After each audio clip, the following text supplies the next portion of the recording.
نحمد ونصلي على رسوله الكريم أما بعد فأعوذ بالله من الشيطان الرجيم بسم الله الرحمن الرحيم ألف لام ميم ذلك الكتاب لا ريب فيه صدق الله العظيم۔ اس وقت صرف ایک بات کرنا مقصد ہے، وہ یہ ہے کہ قادیانی جب کسی مسلمان کو اپنے جال میں پھنسانے کی کوشش کرتے ہیں اور یہ دیکھتے ہیں کہ ہمارے دلائل کام نہیں کر رہے، دلیل سے ہم اس کو قید نہیں کر سکتے، تو جھانسا دیتے ہیں اور کہتے ہیں کہ آپ مرزا غلام احمد قادیانی کے بارے میں استخارہ کر کے دیکھیں کہ وہ سچا تھا، نبی تھا یا نہیں تھا، مہدی تھا یا نہیں تھا، مسیح تھا یا نہیں تھا۔ استخارہ تو کر کے دیکھیں، استخارہ تو اللہ تعالیٰ سے مشورہ کرنا ہے، تو آپ یہ کام تو کر کے دیکھیں۔ یاد رکھیں، استخارہ دو جائز کاموں کے درمیان کیا جاتا ہے۔ یہ ایک جائز کام کے بارے میں کہ یہ میں اب کروں یا بعد میں کروں، یا کب کروں یا نہ کروں، حرام کام کا استخارہ نہیں ہوتا۔ ایک آدمی کا کسی عورت سے نکاح ہو ہی نہیں سکتا،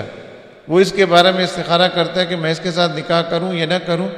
تو یہ استخارہ جائز نہیں ہے۔ ایک چیز کھانا حرام ہے، اب اس کے بارے میں وہ استخارہ کرتا ہے کہ یہ کھاؤں یا نہ کھاؤں، یہ جائز نہیں ہے، اس طرح کا استخارہ نہیں کیا جا سکتا۔ یہ قادیانیوں کی طرف سے دھوکہ دیا جاتا ہے۔ اس پر میں آپ کو ایک واقعہ سناؤں۔ ایک فوجی افسر کو قادیانیوں نے لڑکی کے جال کے ذریعے پھنسانے کی کوشش کی،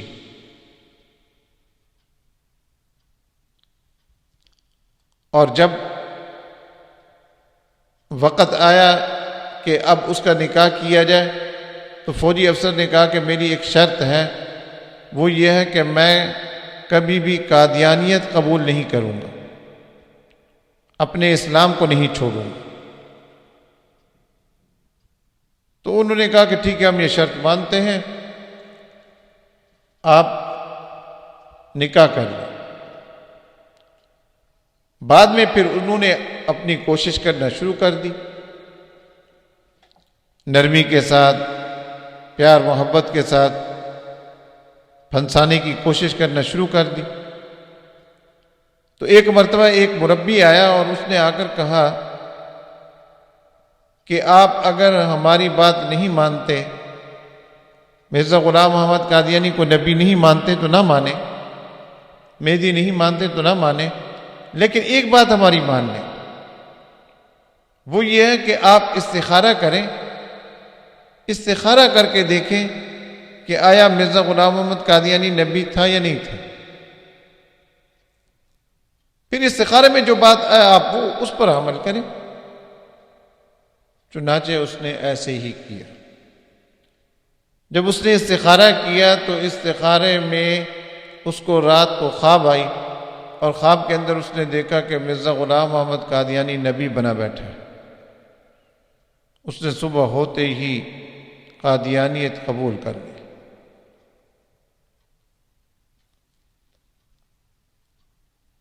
اب جب علماء سے اس کی بات ہوتی، کسی سے بات ہوتی، تو وہ یہی کہتا کہ میں نے دلائل کی بنیاد پر قادیانیت قبول نہیں کی، میں نے کوئی ان کی باتیں سن کر قادیانیت قبول نہیں کی، میں نے کسی کے کہنے پر قادیانیت قبول نہیں کی، میں نے تو استخارہ کی، استخارہ کرنے کے بعد میں نے قادیانیت قبول کر لی۔ چنانچہ وہ اپنی بات پر بضد رہتا کہ میں نے قادیانیت چونکہ استخارہ کر کے قبول کی ہے، اب میں اس سے ہٹوں گا نہیں۔ ایک مرتبہ چنیوٹ کے اندر مولانا یوسف لدھیانوی صاحب رحمۃ اللہ علیہ کا بیان تھا،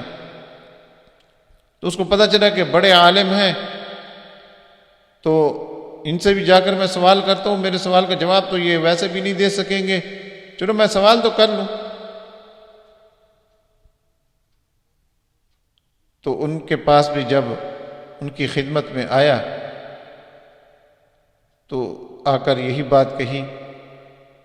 کہ میں نے جو قادیانیت قبول کی ہے میں نے کسی کہنے پر نہیں کی، میں نے تو استخارہ کیا اور استخارہ کرنے کے بعد میں نے یہ قادیانیت قبول کی۔ تو مولانا نے فرمایا کہ آپ میری بات سنیں، استخارہ میں جو کچھ آپ کو دکھایا ہے یہ شیطان نے دکھایا ہے، اللہ نے نہیں دکھایا۔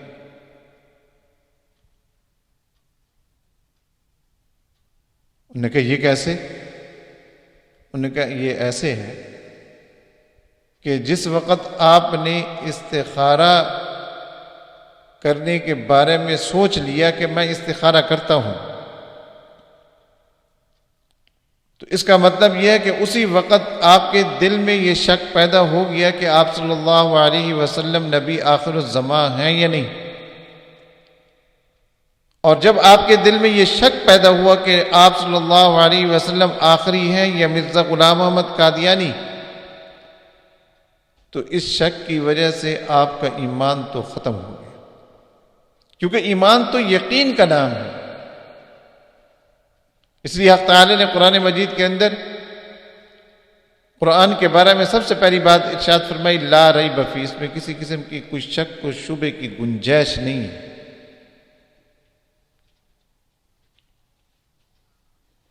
تو ایمان تو یقین کا نام ہے۔ تو جس وقت آپ کے دل میں یہ آیا کہ میں استخارہ کروں، اس کا مطلب یہ ہے کہ آپ نے اس وقت یہ بات سوچ لی، آپ کے دل میں یہ شک پیدا ہو گیا کہ آپ صلی اللہ علیہ وسلم نبی آخر الزمان ہیں یا نہیں ہیں۔ اور جب شک پیدا ہوا تو آپ مسلمان نہ رہے، اور جب آپ مسلمان ہی نہ رہے، آپ نے جب استخارہ کیا تو پھر تو آپ کا نبی قادیانی ہی تھا، پھر تو آپ کے خواب کے اندر جس نبی نے آنا تھا وہ تو آپ کا نبی تو قادیانی ہی بن سکتا تھا، کیونکہ آپ کا ایمان تو ختم ہو گیا۔ تو جب اس نے یہ بات سنی تو رونے لگا اور مولانا کو لپٹ گیا کہ بات مجھے سمجھ میں آ گئی کہ جب میں نے یہ سوچا کہ میں استخارہ کرتا ہوں تو اسی وقت میرے دل میں یہ شک تو پیدا ہو گیا۔ ظاہر ہے جب شک پیدا ہوا تو شک پیدا ہونے کے بعد ایمان نہیں رہا۔ تو اس لیے قادیانی جب کسی کو یہ کہے کہ آپ استخارہ کریں تو اس کو یہی جواب دیا جائے کہ مجھے اپنے ایمان پر پورا یقین ہے، مجھے یہاں پر استخارے کرنے کی ضرورت ہی نہیں ہے۔ استخارہ کرنے کا مطلب یہ ہے کہ میں اپنے ایمان کے اندر شک ڈال رہا ہوں، اور ایمان کے اندر جب شک آتا ہے تو ایمان نہیں رہتا، ایمان یقین کا نام۔ حضرت بریرہ رضی اللہ تعالی عنہ کہ جب صاحبزادہ حضرت ابراہیم کا انتقال ہوا، آپ صلی اللہ علیہ وسلم کے صاحبزادے کا، تو آپ صلی اللہ علیہ وسلم جب گھر تشریف لاتے تو بریرہ رضی اللہ تعالی عنہ کو روتا ہوا دیکھتے۔ ایک مرتبہ تشریف لائے، صبر کی تلقین کی کہ آپ نہ روئیں، دوسری مرتبہ، تیسری مرتبہ جب آپ صلی اللہ علیہ وسلم نے دیکھا کہ ان کے آنسو تھمتے ہی نہیں تو فرمایا کہ اے بریرہ، اگر تو چاہے تو میں حق تعالی سے دعا کرتا ہوں، حق تعالی غیب کے پردے اٹھا دے گا اور تجھے جنت دکھائے گا، اور جنت میں تو دیکھے گی کہ تیرا بیٹا وہ دودھ پی رہا ہے، جنت کی حور اس کو دودھ پلا رہی ہے، تیرا بیٹا دودھ پی رہا ہے۔ تو جب یہ بات حضرت بریرہ رضی اللہ تعالیٰ عنہ نے سنی تو کہنے لگی یا رسول اللہ اب آپ مجھے کبھی روتا ہوا نہیں دیکھیں گے، اب مجھے صبر آ گیا۔ ازواج مطہرات حضرت بریرہ رضی اللہ تعالیٰ عنہ کے پاس آئیں اور کہنے لگی کہ آپ صلی اللہ علیہ وسلم نے پیشکش کی تھی کہ میں دعا کرتا ہوں حق تعالیٰ غیب کے پردے اٹھا دیں گے اور تجھے جنت نظر آئے گی اور جنت کے اندر تو اپنے بیٹے کو دیکھے گی۔ تو اے بریرہ اگر تو ہاں کر دیتی تو دنیا کے اندر رہتے ہوئے تو جنت کا نظارہ کر لیتی، اور تو واحد عورت ہوتی کہ جس نے دنیا کے اندر رہتے ہوئے جنت کا نظارہ کیا ہے۔ قیامت تک لوگ تجھے یاد رکھتے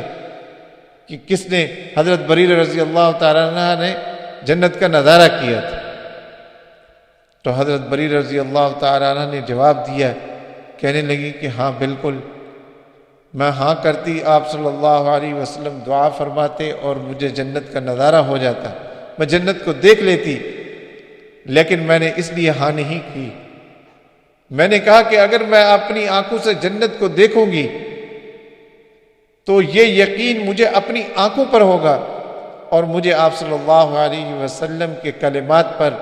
آپ کے ارشادات پر، آپ کی باتوں پر اپنی آنکھوں سے بھی زیادہ یقین ہے کہ جو کچھ آپ صلی اللہ علیہ وسلم نے فرما دیا وہ حق اور سچ ہے۔ اس لیے میں نے ہاں نہیں کی کہ یہ یقین مجھے اپنی آنکھوں پر نہ ہو بلکہ آپ صلی اللہ علیہ وسلم کے ارشاد پر ہو۔ تو اس ایمان نام یقین کا ہے۔ تو قادیانی یہ دھوکہ دیتے ہیں اور مسلمانوں کو ورغلاتے ہیں جس وقت وہ یہ کہتے ہیں، اور اگر کوئی اس بات کو قبول کر لے تو قبول کرنا اس بات کی نشانی ہے کہ اس کا ایمان ختم ہو گیا۔ اس لیے اس بات کو کبھی قبول نہیں کرنا چاہیے۔ ہمیں ضرورت نہیں ہے استخارہ کرنے کی، جب ہمیں قرآن بتا رہا ہے کہ آپ صلی اللہ علیہ وسلم نبی آخر الزمان ہیں، آپ صلی اللہ علیہ وسلم کے ارشادات بتا رہے ہیں کہ آپ صلی اللہ علیہ وسلم نبی آخر الزمان ہیں، صحابہ سے لے کر اب تک امت کا اتفاق چلا رہا ہے، امت کا اس بات پر اجماع ہے، کسی جھوٹے نبی کو امت نے قبول کیا ہی نہیں ہے۔ امت نے کبھی بھی اس چیز کو قبول نہیں کیا۔ جب بھی کسی نے ایسی نبوت کا دعویٰ کیا امت نے اس کو ٹھکرا دیا۔ تو جب پوری امت کا اتفاق چلا رہا ہے، صحابہ کرام کا اتفاق اور اجماع ہے، اور ہمارے سامنے حق تعالیٰ کا قرآن ہے، ہمارے سامنے آپ صلی اللہ علیہ وسلم کی احادیث ہیں، ان چیزوں کے ہوتے ہوئے ہمیں کیا ضرورت ہے استخارہ کرنے کی؟ تو اس لیے ایسی باتوں میں آ کر اپنے ایمان کا سودا نہیں کرنا چاہیے، اور مسلمان بھائیوں کو یہ بات سمجھانی چاہیے کہ جب بھی کبھی ایسا موقع آئے تو کبھی دل میں سوچے ہی نہ استخارہ کرنے کے بارے میں۔ حق تعالی ہمیں سمجھنے کی اور عمل کرنے کی توفیق عطا فرمائے۔ وآخر دعوانا الحمد للہ رب العالمین۔